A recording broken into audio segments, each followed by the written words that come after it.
Spring 2003, Islewood, Maine. The pre-dawn chill off the Atlantic bit deep, carrying the mournful, distant wail of a foghorn across the choppy waters. But tonight, that ancient sound was drowned out by the frantic, insistent ring of the emergency satellite phone at Mac's general store, its shrill cry tearing through the island's rare, deep quiet. A desperate voice on the other end, barely coherent, pleading for help. It was for little Alara Vance, just 6 months old, but her parents' panic was raw, palpable. The island's aging nurse, Martha Higgins, had already done what she could, but this was beyond her 4 decades of experience. This was a true emergency, unfolding in the stark, unforgiving isolation of Islewood. The mainland emergency responders, a team from the Maine Coast Ems, faced a treacherous journey. Their boat battled the surging currents and the thick, disorienting fog that clung to the jagged coastline, the flashing strobes of their emergency lights cutting through the gloom like desperate beacons. Finally, they reached the small, weathered dock of Islewood. The air was thick with the scent of salt and pine, but also with an unsettling tension. Alara's parents, Lydia and Thomas Vance, were waiting, their faces etched with a profound, almost primal fear. But it wasn't just their grief that hung heavy in the air, it was the palpable distrust radiating from the few islanders who had gathered, their gazes like cold, hard stones. Inside the small, dimly lit Vance home, the scene was harrowing. Little Alara lay still, her tiny body a heartbreaking testament to an unknown affliction. Limbs twisted at unnatural angles, eyes sunken and vacant, her fragile heart struggling with every beat. The paramedics worked with grim efficiency, their faces betraying deep concern. But the islanders' silence was even more chilling than the child's labored breathing. It wasn't just the quiet of grief, it was a wall, an unspoken pact. A collective refusal to explain, to even acknowledge the severity of what was unfolding. What dark truth, centuries old and fiercely guarded, could compel an entire community to keep such a horrifying secret, even as one of their own lay dying? After the frantic medical efforts on Alara Vance, a somber quiet settled over the small home, heavier than the thick Maine fog outside. The mainland paramedics, their faces grim, pronounced the 6-month-old gone, gathering their equipment with a quiet efficiency that spoke volumes. Lydia and Thomas Vance clung to each other, their raw grief a stark contrast to the stony silence of the few islanders who remained. Nurse Martha Higgins, her shoulders slumped, offered only a weary glance, a silent acknowledgement of a tragedy she'd seen too many times. But it was the unyielding gazes from the islanders, fixed on the mainlanders, that truly chilled.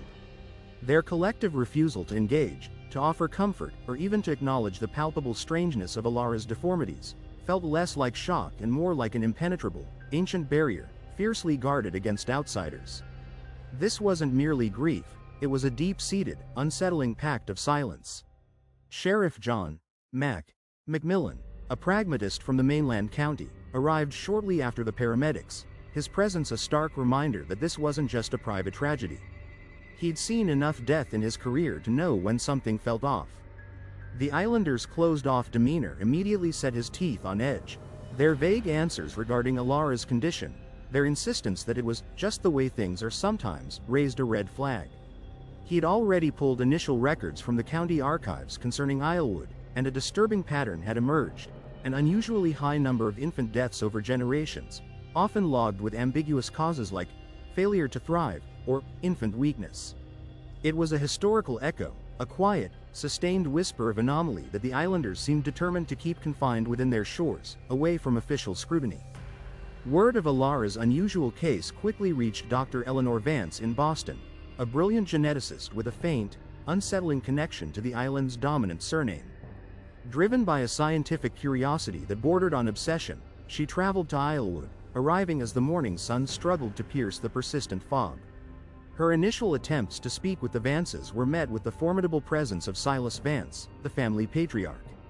He stood firm, a living embodiment of the island's resistance, dismissing her inquiries as an intrusion into a private family matter, a divine affliction, not for mainland science to dissect. He vehemently opposed any talk of samples or further investigation, his eyes hard and unyielding, effectively drawing a line in the sand between Islewood's centuries-old customs and the encroaching demands of modern medicine. The conflict wasn't just personal, it was deeply rooted in the American legal and cultural landscape of isolated communities. Sheriff McMillan found himself in a delicate jurisdictional dance. While Alara's death mandated a full investigation, the islanders invoked a long-standing tradition of self-governance, a fierce pride in their autonomy that bordered on outright defiance. They viewed any mainland intervention as an infringement on their civil liberties, a violation of their right to manage their own affairs, even their own tragedies. Dr. Vance, meanwhile, recognized the critical need for genetic samples to understand the underlying medical truth, but without cooperation, her scientific pursuit was stalled. Both faced a profound challenge: how to navigate the impenetrable wall of Islewood's deeply ingrained ethos of privacy and self-reliance against the imperative of public health and legal oversight. Sheriff John McMillan, a man grounded in mainland logic, understood that Alara Vance's death transcended a mere island tragedy. The profound deformities, coupled with the islanders' impenetrable silence, screamed for a wider investigation. He initiated contact with the Maine State Police, requesting specialized assistance. Cases this unusual often required resources beyond county jurisdiction, especially given the remote, insular nature of Islewood. Initial attempts by uniformed officers to conduct formal interviews with the Vance family and other residents yielded little beyond evasive answers and stony glares. Each question about Alara's condition or the family's medical history was met with a practiced deflection, a collective shrug that bespoke generations of keeping outsiders at bay. McMillan knew that proper forensic examination of the infant's body was paramount, a critical step to unearthing the medical truth, but securing cooperation on the island, where tradition often trumped law, promised to be an uphill battle. This was more than a death; it felt like an ancient, tightly wound knot he was determined to unravel. Meanwhile, Dr. Eleanor Vance, back in her Boston lab, worked with a singular, intense focus. The limited biological samples she had discreetly acquired, perhaps a discarded swab or a hair strand from Alara, were proving invaluable. Running preliminary genetic tests, her advanced equipment began to paint a disturbing picture. The results consistently indicated a high degree of homozygosity across multiple genetic markers, a scientific fingerprint of consanguinity. This wasn't just a random congenital defect; it pointed overwhelmingly to generations of close familial intermarriage, a pattern where rare, recessive disease alleles could become alarmingly concentrated. Eleanor felt a cold certainty growing within her. Alara's tragic deformities were not an isolated misfortune, but a stark manifestation of a systemic genetic crisis, quietly festering within the island's isolated gene pool. Her scientific intuition, honed by years of research, screamed that this was a medical mystery far deeper than any divine affliction. The Maine State Police, recognizing the complexity and the potential public health implications, began to deploy more specialized personnel, albeit cautiously. Detectives with experience in rural investigations joined Sheriff McMillan, attempting to build rapport, but the island's residents remained an unyielding wall. Their autonomy, bordering on defiance, extended to every aspect of their lives, including legal inquiries. The mainland team found themselves navigating a delicate bureaucratic dance, understanding that any heavy-handed approach would only deepen the islanders' inherent distrust. Securing court orders for comprehensive medical records or, if necessary, an exhumation for a full autopsy, would require significant legal justification against the backdrop of Islewood's long-standing tradition of self-governance. It was a painstaking process, each step forward met with the invisible, yet formidable, resistance of centuries-old island ethos. Simultaneously, Sheriff McMillan's team, with Dr. Vance's persistent urging, delved into the dusty archives of the mainland county seat. They meticulously combed through generations of public records, birth and death certificates, land deeds, marriage licenses, and old census data dating back to the late 1800s. A chilling pattern began to emerge. The same handful of surnames, predominantly Vance, appeared repeatedly, crisscrossing family lines in a way that defied typical population demographics. Properties rarely left the hands of these few families, reinforcing the island's insular nature. Death certificates for infants and young children from Islewood were often vague, listing causes like infant weakness, failure to thrive, or crib death, ambiguous terminology that now seemed less like medical uncertainty and more like a deliberate obfuscation, a quiet historical echo of the tragedy unfolding today. The accumulating evidence, a powerful convergence of Dr. Vance's preliminary genetic findings and Sheriff McMillan's historical data, solidified a grim hypothesis. The Vances of Islewood were living with the profound, devastating consequences of generations of inbreeding. Yet, Despite the scientific and historical weight of these discoveries, the islanders maintained their impenetrable wall of silence. Initial interviews had confirmed their deep-seated resistance to external scrutiny, viewing any mainland intervention as an affront to their way of life. This presented an immense ethical dilemma for the authorities. How could they intervene to prevent future suffering without trampling on the community's deeply ingrained cultural norms and perceived autonomy? The imperative of public health clashed head-on with a fiercely guarded sense of privacy, leaving the investigators at a critical juncture, knowing the full truth would soon demand a painful reckoning. Sheriff McMillan, convinced that Alara's case demanded more than a cursory glance, moved to secure a court order for a full forensic autopsy. He presented his findings: the unusual deformities, the islanders' unyielding silence, and the historical pattern of vague infant mortality records.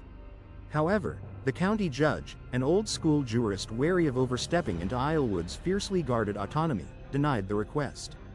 The judge cited the lack of direct evidence of foul play, emphasizing the island's unique historical charter and the deep-seated tradition of self-governance. He suggested that intrusive mainland intervention, without concrete proof of a crime, could be seen as a violation of their civil liberties, setting a dangerous precedent for similar isolated communities. This initial legal hurdle was a stark reminder of the unique challenges Islewood presented. The denial sent a ripple of frustration through the investigative team.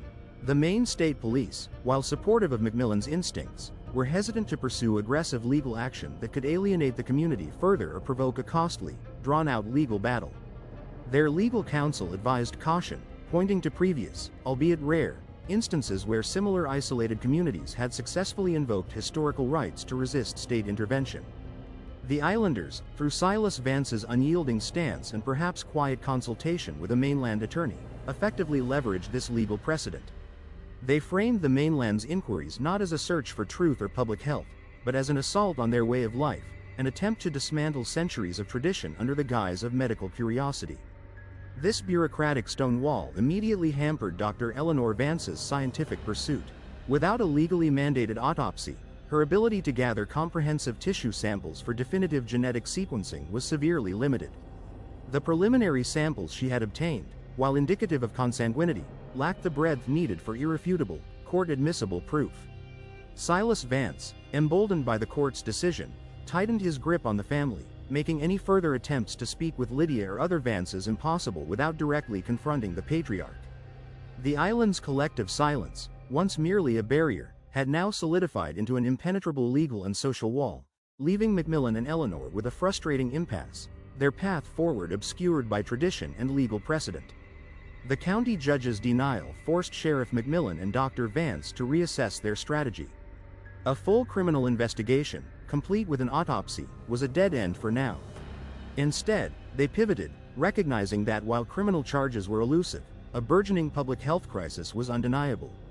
McMillan began quietly engaging with the Maine Department of Health, framing Alara's case not as a potential crime, but as an epidemiological anomaly requiring urgent attention.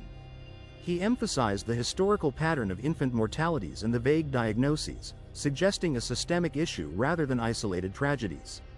This shift allowed them to explore avenues beyond direct legal confrontation, focusing on the welfare of the community rather than direct accusation, a delicate dance required to penetrate Islewood's formidable defenses without provoking an outright war. Back in her Boston lab, Dr. Eleanor Vance intensified her work, unburdened by the immediate need for court-admissible evidence, but driven by scientific imperative. The limited biological samples she had, a few cells from Alara's clothing, a hair strand from the scene, were minuscule, but through advanced genomic sequencing techniques, she pushed their limits. She cross-referenced the preliminary homozygosity data with known genetic markers for rare congenital disorders, particularly those prevalent in isolated populations. Her team also began meticulously analyzing decades of publicly available, aggregated health data from Maine coastal counties, searching for any statistical outliers or clusters of specific symptoms that might, however faintly, echo the patterns she suspected on Islewood, hoping to find a broader regional footprint that could justify intervention. Sheriff McMillan, understanding the need for on-the-ground intelligence without overt presence, deployed discreet tactics. He tasked two trusted deputies, both familiar with rural communities, to make routine, community outreach visits to Islewood, posing as representatives from the county's public services.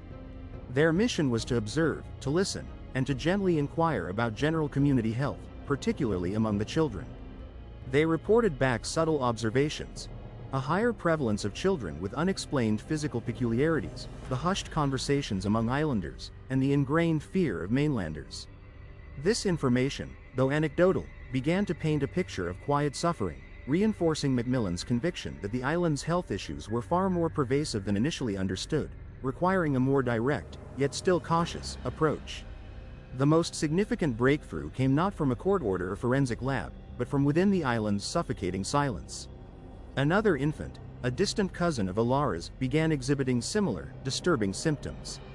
The parents, terrified, managed to discreetly reach out to Nurse Higgins, who, in turn, found a way to relay the desperate plea to Dr. Vance. This new case, tragically mirroring Alara's, pushed Lydia Vance to her breaking point. Overwhelmed by grief for her own child and fear for the community's future, she sent a coded message through Nurse Higgins. A request for a clandestine meeting with Dr. Vance, away from the watchful eyes of Silas, hinting at a willingness to finally expose the full, devastating truth of the island's genetic legacy. The pieces were rapidly falling into place. Eleanor's refined genetic analysis, even from limited samples, provided a stronger, more detailed scientific fingerprint of generations of consanguinity.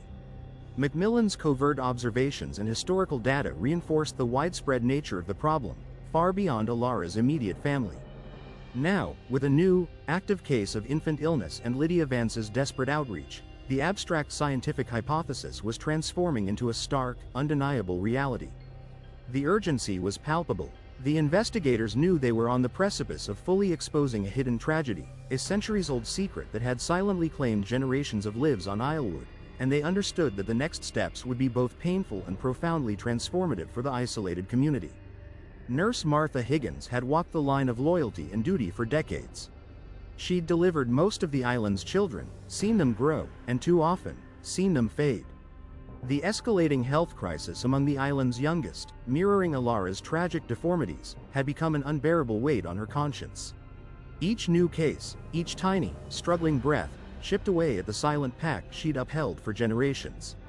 The islanders' stoicism, once a source of strength, now felt like a suffocating shroud, trapping suffering within its tight embrace.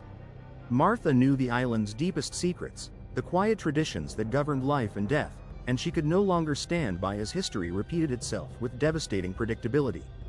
Her medical oath, long intertwined with her community's unspoken rules, finally pulled her towards an agonizing decision.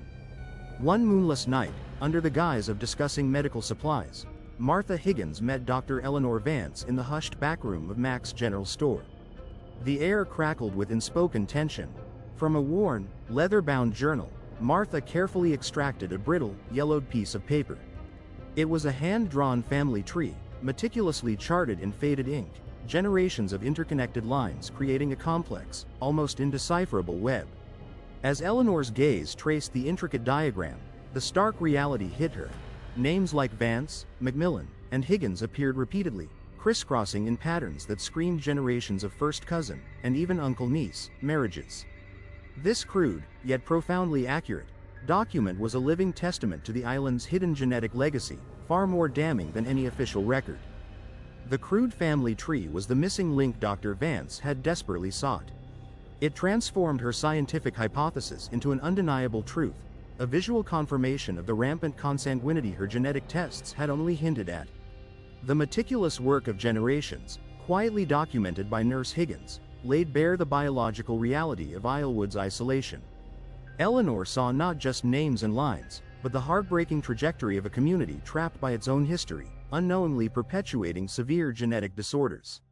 This wasn't merely a piece of evidence, it was a profound act of internal betrayal, a piercing crack in the island's impenetrable wall of silence. The investigation, once stalled by legal and cultural barriers, now had a clear, albeit painful, path forward, armed with the intimate, undeniable truth of Islewood's genetic legacy. The revelation from Nurse Higgins's journal, though initially a closely guarded secret among the investigative team, was too potent to remain contained. Whispers of Alara Vance's unusual deformities and the island's impenetrable silence had already begun to filter into the mainland media. A local newspaper, the Maine Coastal Chronicle **, ran a speculative piece, drawing parallels to historical isolated communities and hinting at a hidden health crisis. This article, quickly picked up by regional news outlets and then by national wire services, ignited a firestorm of public interest. Cable news channels began featuring segments showcasing the remote, fog-shrouded images of Islewood, painting it as a mysterious, almost gothic, enclave.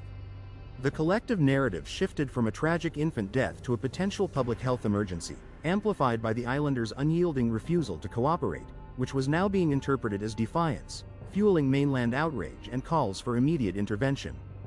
The pressure on Sheriff McMillan and state authorities to act decisively became immense, forcing their hand. On Islewood, the mainland media frenzy was met not with contrition, but with hardened resolve.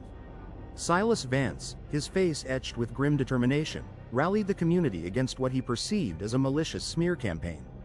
He organized impromptu town meetings at the old church hall, framing the mainland's inquiries as a direct assault on their heritage, their autonomy, and their very way of life. "They call it progress," he boomed, his voice resonating through the small, crowded room, "but it's just an invasion, an attempt to tear down what our ancestors built."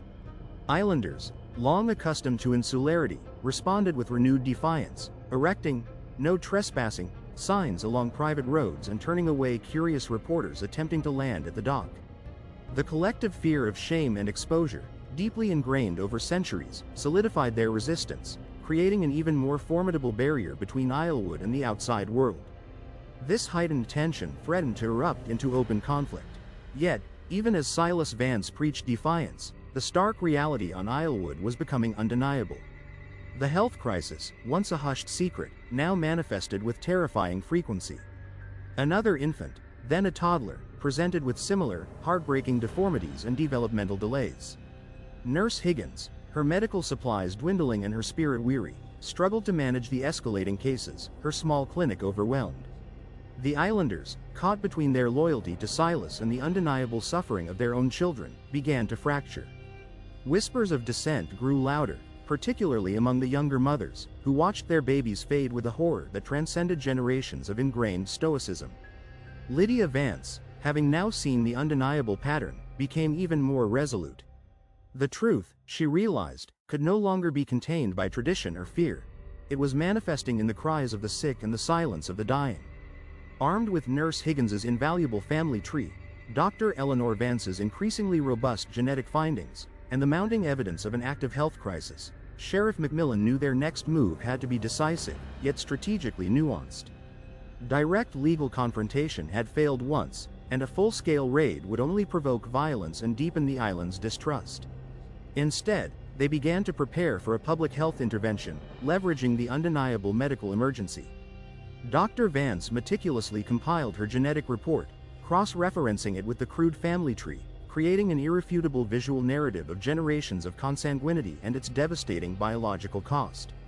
McMillan, meanwhile, worked with the Maine Department of Health, preparing a case for mandatory medical assessment, not as a criminal investigation, but as an urgent humanitarian crisis.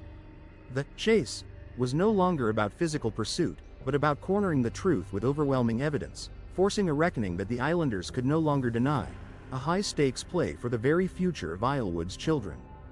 Silas Vance stood at the pulpit of the old Islewood Church Hall, his voice, usually a booming testament to island resolve, now laced with a strained urgency. The makeshift assembly, packed with weathered faces and wary eyes, hung on his every word, a collective shield against the encroaching mainland. He spoke of heritage, of privacy, of God's will, subtly reinforcing the centuries-old pact of silence that had bound them.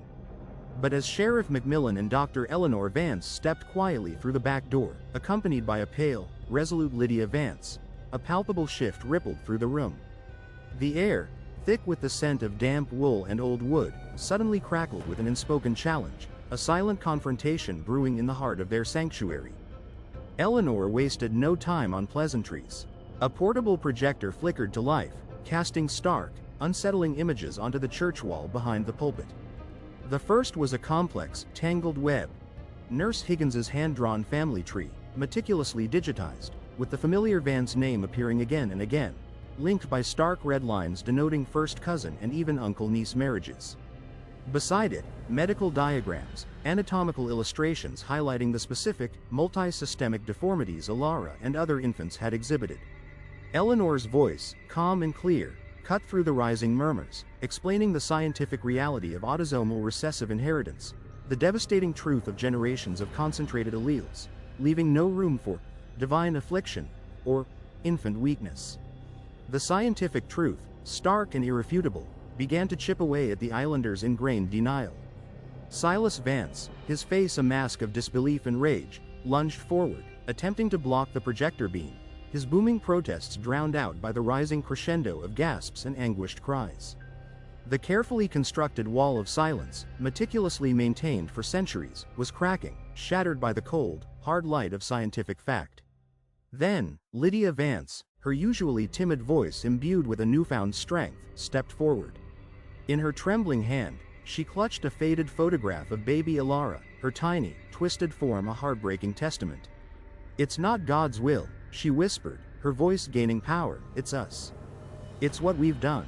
Her words, a raw, public confession, resonated through the stunned assembly, a mother's grief and desperate hope finally tearing through the island's ancient, suffocating pact. The aftermath of Eleanor's presentation was a maelstrom of raw emotion, a chaotic symphony of fury, anguish, and the dawning horror of generations. Some families, shattered by the undeniable truth, began packing, their departure a quiet exodus, seeking refuge and medical care on the mainland. Others, deeply entrenched in denial or overwhelmed by shame, retreated further into their homes, struggling to reconcile their faith with the cold, hard facts. The Maine Department of Health, with Sheriff McMillan's full backing, moved swiftly.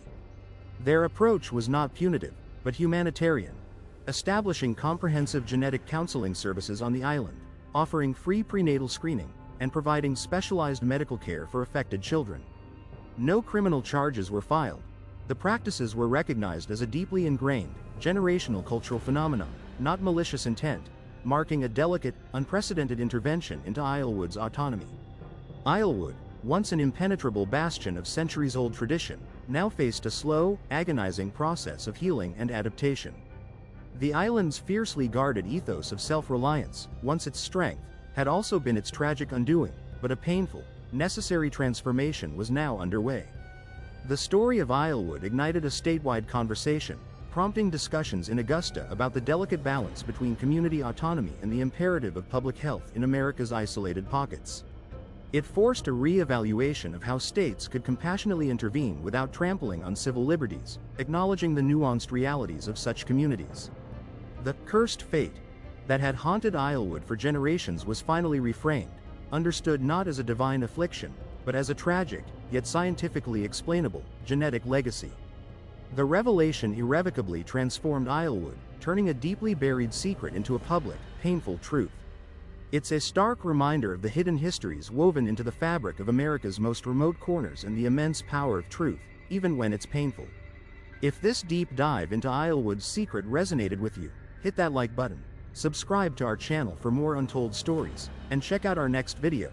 It explores another community grappling with a profound, hidden truth. Your support helps us shine a light on these crucial narratives.